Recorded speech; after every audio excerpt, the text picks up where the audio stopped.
Hello there. Hi. This is 47-year veteran political activist with Lyndon LaRouche, Paul Glumaz. And this is being brought to you by General Welfare Presents. And I'm sitting here in a park. Today is the 13th of September, 2020. And I'm surrounded by a haze of smoke. That smoke is in every part of the West Coast. Every city on the West Coast is in smoke from massive forest fires. And the primary cause of these forest fires are the ecologists, are the environmentalists, because they stopped the logging. They stopped the clearing of the forests. They prevented the maintenance of the forest. And there was a significant drought that ended 3 years ago that left millions and millions and millions of trees, dead trees, there as tinder. Now, this forest fire is nature demonstrating that if you don't maintain it, you don't control it as much as you can, it comes back at you. Not to speak of the fact that there are now arrests of people who,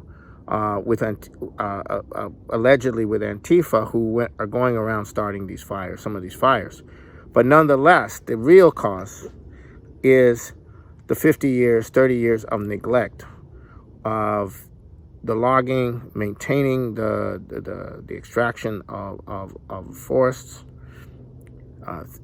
thinning out, clearing the underbrush, and all of this. This is where we are. This is not a natural thing. This is a man-made disaster, in large part created over 30 years, 40, 50 years of neglect. And of course, you have all these Democratic people saying it's global warming, right? It's global warming, right? Why are people dying and going, why are all these wars occurring in North Africa and Middle East? Well, it's global warming. Why am I feeling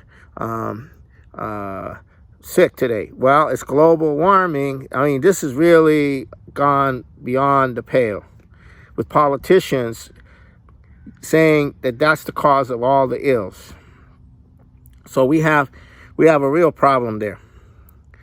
Now, having said that, we are 2 days past the 19th anniversary of 9/11. And what's significant about this is that there is a lawsuit by the victims of the families of 9/11, the family, that is still going on. There was a huge effort to declassify the 28 pages of the 9/11 Commission report, which finally were classified over the veto of Obama in 2016. And 4 years later, it took 4 years of legal battles to get to the point where 24 Saudi Arabians can be subpoenaed for testimony in the lawsuit. Obstruction from the FBI was massive, okay, as you can imagine. Also, all these phones, 30 phones, 22 phones that were seized by the FBI, Lisa, Strzok's phone, Lisa Page, Strzok, whatever. Everything got cleared accidentally, right? It's pretty in your face. But this is significant because people aren't giving up.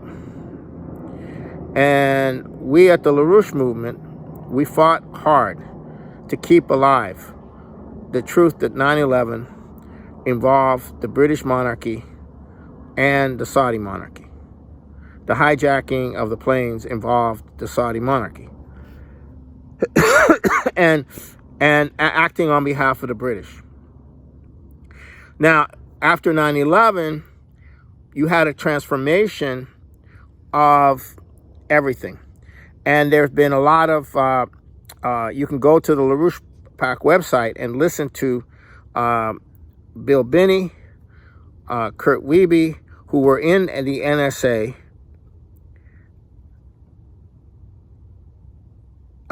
and had developed a program called Thin Thread, which would have worked fine to pinpoint any terrorist activity without having to mass surveillance the population. No, they went for mass surveillance of the population in order to have move towards a dictatorship, a surveillance state. We later found out a lot about that from Snowden.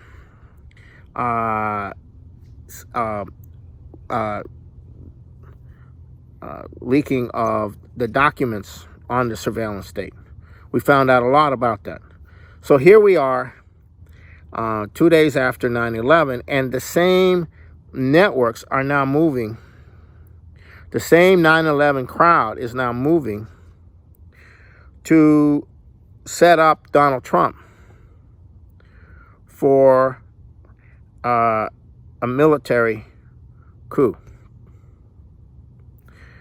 The same 9/11 apparatus is trying to stop Donald Trump from ending these wars. The same 9/11 apparatus is still surveilling the population. The same 9/11 apparatus is conducting operations all over the world. And you have Donald Trump coming out against this apparatus, which was called by Eisenhower the military-industrial complex, the MIC, and Donald Trump singled out the MIC back on Labor Day when he said, because they can't do nothing but fight wars, so that all these wonderful companies that make bombs and make planes and make anything else stay happy. But we are getting out. And he talked about one cold betrayal after another. So he's actually attacking the very entity that's preparing a military coup against him. And I'll get into that. However, what's not addressed but understood is that this military-industrial complex, beyond making profits for a large structure, the think tanks, the policy, the corporations, it is the enforcement arm of globalization and the City of London global financial system. So this military-industrial complex, besides making profits for millions of individuals who are involved and fighting all these wars and spending $7 trillion in Iraq alone, they are the enforcement arm of the London financial system. Okay, and what they have is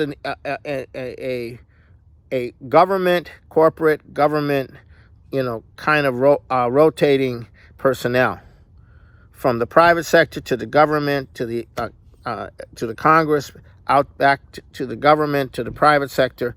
They have this kind of rotating personnel, so that you're really dealing with one entity. You're dealing with Congress, you're dealing with the military-industrial complex. You're dealing with the military-industrial complex, you're dealing with the financial system. Okay? So, now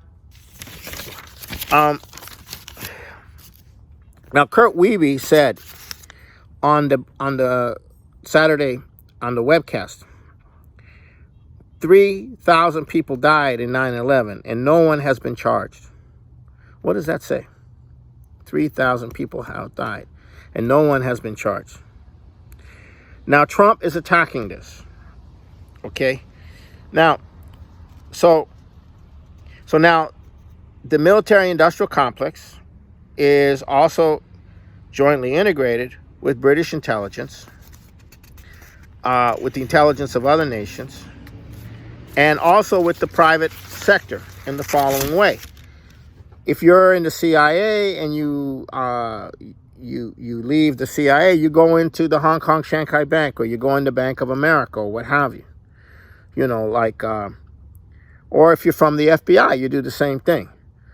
Okay, like Comey, he went from the enforcement arm into the international board of the Hong Kong Shanghai Bank, and then he came back in as FBI director. Okay, he earned his spurs by getting massive money for being on the board of directors of the primary international drug money laundering bank. It's one thing: the money laundering, the drug trade, the financial system. It's all one thing, and Trump is attacking that. So if Trump says to the world, we are going to end these endless wars, what's he doing? He's saying we're going to end the enforcement of globalization. And what does it mean to end the enforcement of globalization? Well, countries can then say, well, you know, we're a nation. We don't have to do this. We don't have to do that. We can start to care for our people. We can start to apply our sovereignty as a nation to those ends that help our nation. We don't have to listen to the U.S. because the U.S. is no longer going to be, CIA is no longer going to be trying to overthrow our governments, is no longer going to force us to go to war with our neighbor, is no longer going to have our neighbor forced to go to war with us, and so on and so forth. So implicitly, to say you're going to end the endless wars on which the system is based, the enforcement arm of the system is based, without which you cannot have this international financial system, because countries wouldn't go along with it, is to attack the very system itself. And that's what people have a hard time understanding, is that that's what that is. Okay? So following the collapse of the Soviet Union, and this is very important, following the collapse of the Soviet Union, there was a debate in the early 90s, in 1992 especially, on allowing Russia and China to have some space, a kind of a sphere of influence, not to encroach on them, and kind of phase out NATO, and basically take the dividend, what they call the peace dividend, home. In 92, that was the big debate. I heard Jim McDermott was a congressman here in Seattle, and he debated me. I was running as an independent on this. Okay, and this was his main talking point in his campaign. So that didn't happen. In the whole breakup of the Soviet Union, the U.S. government, the U.S. Presidency, at that time, I believe it was under Clinton, or it's at the last year of Bush and then Clinton. They agreed not to expand NATO, okay, into this area. They agreed not to continue a confrontation with Russia. They agreed to a number of things. None of those agreements. They agreed to allow Ukraine to be a buffer. None of that happened. They took away. Now they're chipping away at Belarus. So they have gone into a conquering mode.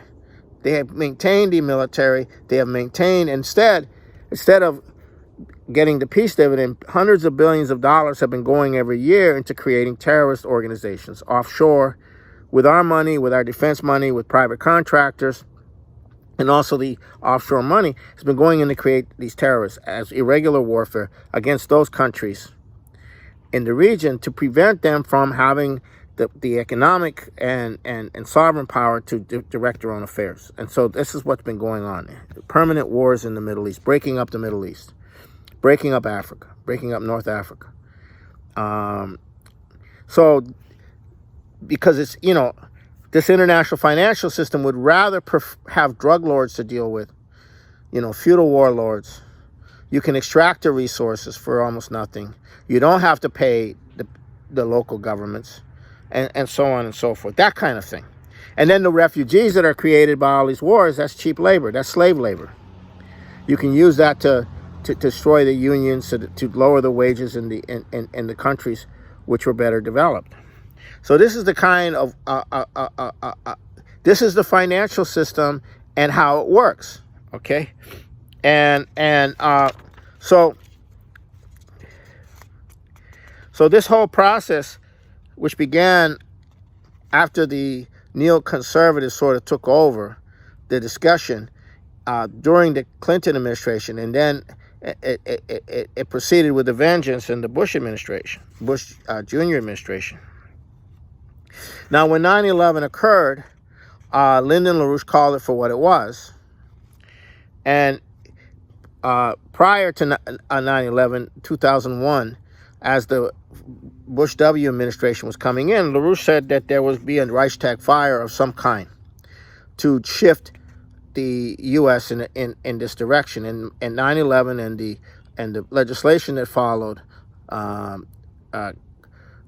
created a quasi-surveillance state, quasi-police state, which we're still under.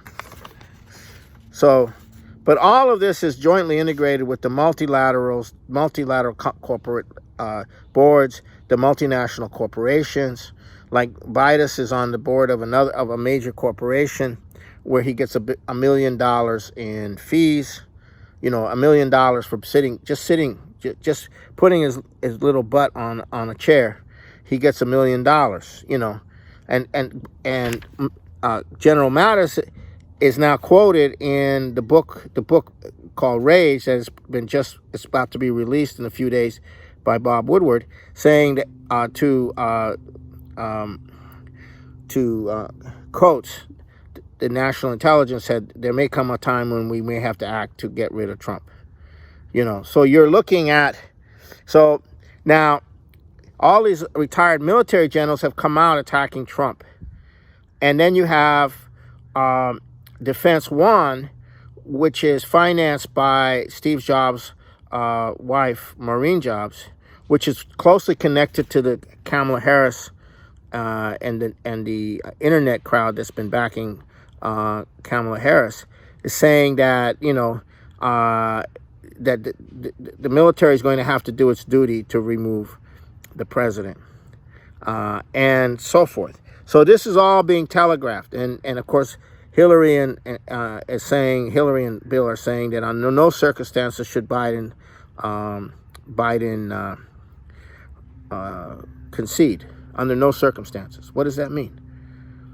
Now, the last issue I want to raise is on the thing that everyone's talking about with the debate coming up, and that is that Joe Biden is losing it. He doesn't have the capability. He's even screwing up on the teleprompters.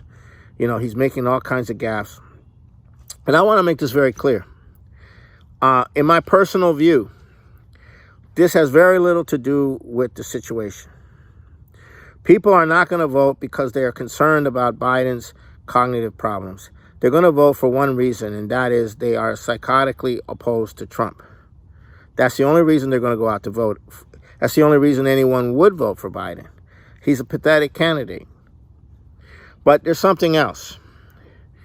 There won't be a debate with Joe Biden, especially if Joe Biden shows up to the debate, because he's not capable of having a debate with Donald Trump. This is very important. He's not capable of having a debate with Donald Trump. Now, Donald Trump would probably destroy in a debate any political figure on the horizon, in the firmament. Nobody's going to defeat Donald Trump in a debate. Not even Hillary Clinton. So what you have is a situation where the vice presidential candidate is the actual real presidential candidate. And she was the original chosen one who got exposed and lost and dropped out by Tulsi Gabbard. And then she's coming back in as the vice president because she is the preferred candidate. Why is she the preferred candidate, presidential candidate? Because she is the one they want to be the enforcer for the policies that are going to brutally come down on the U.S. population and the world. You know, how to make genocide run on time. You know, she's the only person, she's the most capable person that they believe, in my view, that would make genocide run on time for the international financial crowd. And so that's why they're trying to slip her in. And they're trying to slip her in without her having to debate Donald Trump, without her having to expose herself. So that's my take on that. So we're entering a period where the entire military-industrial complex is now being attacked by Donald Trump openly. And all those leftists need to pay attention to that, because they've been attacking the military-industrial complex all this time. And yet they are the most vehemently opposed, yet many of them are the most vehemently opposed to Donald Trump. So they have a problem. They have a contradiction, which they need to resolve by voting for Donald Trump. So as we go into 50 days before the election, we're looking at quite a situation. And I'll have more in a week. All right, take care.